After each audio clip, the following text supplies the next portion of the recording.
வரும்போது ரொம்ப இதுவா வந்தேன், வலியோடு வேதனையோடு வந்தேன் சார். இங்க வந்த பிறகு கொஞ்சம் நல்லா இருக்கேன் சார். நான் ரொம்ப வலியே இல்லை சார் சுத்தமா. இப்ப நடக்க சொன்னாலும் நடக்கலாம், அந்த அளவு நான் நல்லா இருக்கேன் சார். எனக்கு கொஞ்சம் மனசுல சந்தோஷம் சார், நிம்மதி சார். இதுக்கு முன்னெல்லாம் நான் அழுதுருக்கேன் சார். என்ன செய்யறது, ஏது செய்யறது, சாவோமா வாழ்வோமா என்ற ஒரு சூழ்நிலை கூட இருந்திருக்கேன் சார். இங்க வந்த பிறகு கொஞ்சம் கொஞ்சமா முன்னேற்றம் தெரிஞ்சிச்சு சார். இப்போ ஒரு 90% ஆயிடுச்சு சார். இன்னும் ஒரு 10% தான் மனசு கொஞ்சம் திருப்தியா இருக்கு, அவ்வளவுதான். மேற்கொண்டு யாருக்குமே பணம் இல்லை, ஆப்ரேஷன் ஆகும், எவ்வளவு காசு ஆகும்னு நினைக்கவே வேணாம். கண்டிப்பா இந்த இடத்துல ட்ரீட்மெண்ட் பண்ணா குறையும். அந்த ஒரு நம்பிக்கை, என் நம்பிக்கையில என் அனுபவத்துல சொல்றேன், குறையும், கண்டிப்பா குறையும்.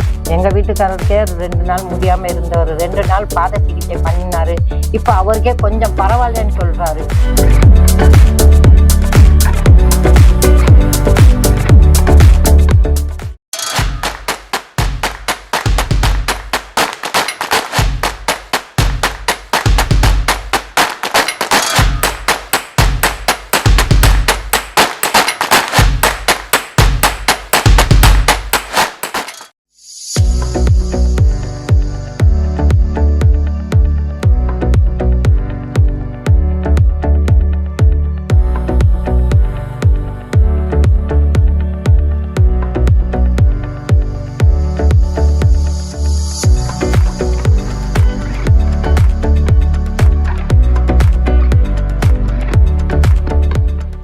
வணக்கம். இப்போ இந்துமதி அம்மா மதுரையிலேருந்து வந்திருக்காங்க. அவங்களுக்கு நாம் மூட்டு தேய்மானத்துக்காக மருத்துவம் பார்த்தோம். அவங்கள நீங்கள் ஒரு 10 நாள் இருங்க, அதிலே அவங்கள சிறப்பாக சரியாக்கி கொடுத்துருவோம் அப்படின்னு சொல்லியிருந்தோம். இப்போ அம்மா இன்னைக்கு 10 நாள் இன்னைக்கு முடிச்சுட்டாங்க. இன்னைக்கு அவங்க என்ன உணர்ந்திருக்காங்க, எப்படி இருக்குது, இங்கே இருந்த மருத்துவ முறைகள் எப்படி இருந்துச்சு, அவங்க இப்போ சாப்பாடு எப்படி இருந்துச்சு, அதுக்கப்புறம் இங்கே இருக்க சுற்றுச்சூழல் எப்படி இருக்குது, இங்கே மருத்துவம் கொடுத்துக்கிட்டு இருக்கக்கூடிய நபர்கள் எப்படி அவங்கள்ட்ட பழகிருக்காங்க, அது அவங்க எப்படி உணர்றாங்க அப்படிங்கிறத பற்றி நம்ம அவங்கள்ட்டே கேட்டு தெரிஞ்சுக்குவோம். வணக்கம்மா. வணக்கம் சார். வணக்கம். இப்போ உங்களுக்கு எப்படி இருக்குது? பரவாயில்ல சார். வரும்போது ரொம்ப இதுவா வந்தேன், வலியோடு வேதனையோடு வந்தேன் சார்.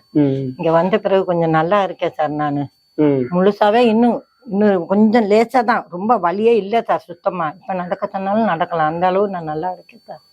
எனக்கு கொஞ்சம் மனசுல சந்தோஷம் சார், நிம்மதி சார். இதுக்கு முன்னெல்லாம் நான் அழுதுருக்கேன் சார். என்ன செய்யறது, ஏது செய்யறது, சாவோமா வாழ்வோமா என்ற ஒரு சூழ்நிலை கூட இருந்திருக்கேன் சார். என்ன செய்யறது, வெளியே போனா லட்சக்கணக்கு கேட்பாங்க, ஆப்ரேஷன் பண்ணாலும் பாக்குறதுக்கு ஆள் இல்லை சார் வீட்டுல. இங்க வந்த பிறகு கொஞ்சம் கொஞ்சமா முன்னேற்றம் தெரிஞ்சிச்சு சார். இப்போ ஒரு 90% ஆயிடுச்சு சார்.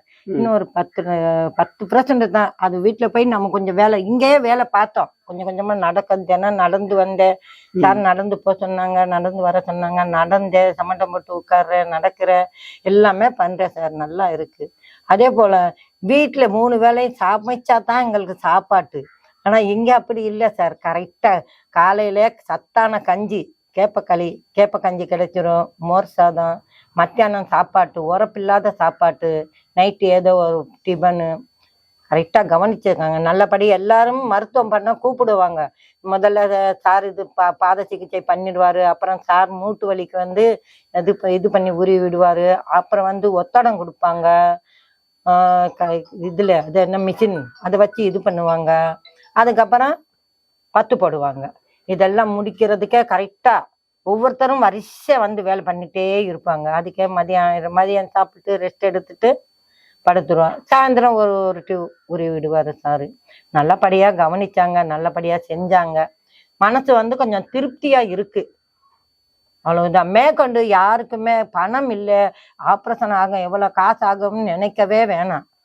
கண்டிப்பா இந்த இடத்துல ட்ரீட்மெண்ட் பண்ணா குறையும். அந்த ஒரு நம்பிக்கை, என் நம்பிக்கையில என் அனுபவத்துல சொல்றேன், குறையும், கண்டிப்பா குறையும்.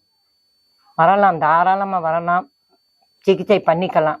எங்க வீட்டுக்காரருக்கே 2 நாள் முடியாம இருந்தவர் 2 நாள் பாத சிகிச்சை பண்ணினாரு. இப்ப அவருக்கே கொஞ்சம் பரவாயில்லன்னு சொல்றாரு. மேற்கொண்டு சரி ஏதாச்சுன்னா கொஞ்ச நாள் கழிச்சு நாம அவருக்காண்டி தான் வர்றதா ஒரு ஐடியா இருக்கு மனசுல. நல்லா இருக்காரு, எல்லாரும் நல்லா இருக்கேன் சார். உங்க புண்ணியத்துல ஆண்டவன் போல ஒருத்தர் உங்களை அனுப்பிச்சிருக்காரு, ஆண்டவனா பார்த்து அனுப்பிச்சிருக்காரு. எங்களெல்லாம் கவனிச்சுட்டு நல்ல நிலைமை கொண்டு வந்ததுக்கு நன்றி சார். உங்களுக்கு கண்டிப்பா உங்களுக்கும் வந்துட்டு என்னுடைய நன்றிகள். நீங்க சம்மணங்கால் போட்டு உட்கார்றது எனக்கு ரொம்ப சந்தோஷமா இருக்குது. சரிங்க சார். அது போல வந்து எவ்வளவு தாக்கம் இருந்தாலும் இப்ப உங்களுக்கு 90% நல்லா இருக்கு, இன்னொரு 10% அளவுக்கு வந்து எனக்கு நல்லா ஆக வேண்டியிருக்கு அப்படின்னு சொல்லியிருக்கீங்க. ஆமா சார். உங்களுக்கு வந்து ஒரு 3 மாசம் நீங்க 3 மாசம் அளவுக்கு நீங்க மருந்து எடுத்துக்கணும் அப்படின்னு நம்ம சொல்லியிருக்கோம். சரிங்க சார். இப்பதான் 10 நாள் தான் மருந்தே சாப்பிட்டுருக்கீங்க. ஆமா சார். இதுக்குள்ளேயே 90% நல்லா இருக்குனாக்க இன்னும் 2 மாசத்துக்கு மருந்து எடுத்தீங்கன்னா 100%க்கு மேலே ஆயிருவேன் சார். ரொம்பவே சிறப்பா அந்த ஒரு நம்பிக்கை இருக்கு. இந்த மருந்து சாப்பிடுறது, இவங்க செய்யற ட்ரீட்மெண்ட் எல்லாத்துலயும் குணமாகுது கண்டிப்பா. இவங்க அதே மாதிரி நல்ல எண்ணெய் வந்து தேங்காய் யூஸ் பண்றாங்க. இனிமே நாங்களும் வீட்டுல அதே தான் யூஸ் பண்ணணும். ரீபன் ஆயில வாங்கக்கூடாது.